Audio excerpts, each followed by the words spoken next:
Sono i delusi di Contarina, dal mondo dei commercianti alle prese con carta e cartoni fuori dai propri negozi o bidoni che non trovano posto dentro al centralissimo bar, a residenti scontenti della pulizia sotto casa. Adesso facciamo noi, non so.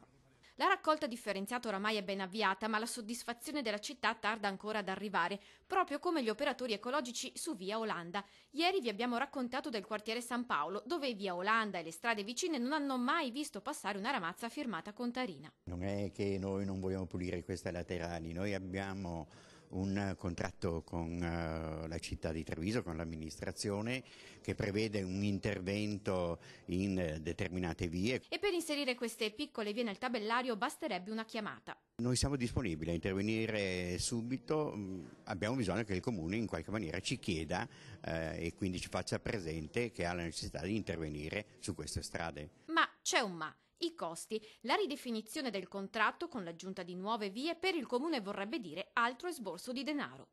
Intanto la partecipata, mai stanca, ha dato il via alla raccolta dei rifiuti elettronici. In 20 centri commerciali e ipermercati della provincia si possono trovare questi nuovi bidoni nei quali buttare batterie, pile e piccoli apparecchi elettronici domestici. La previsione è di circa il 95% di riciclabile. Naturalmente le potenzialità del riciclo aumentano quanto è la scarsità di materia prima e quanto più saranno i rifiuti che verranno raccolti. Risorse che tornano a fruttare, e allora, se il cittadino differenzia, separa e conferisce, s'aspetta che la richiesta di pulizia di una strada venga esaudita senza carte bollate. Noi paghiamo lo stesso.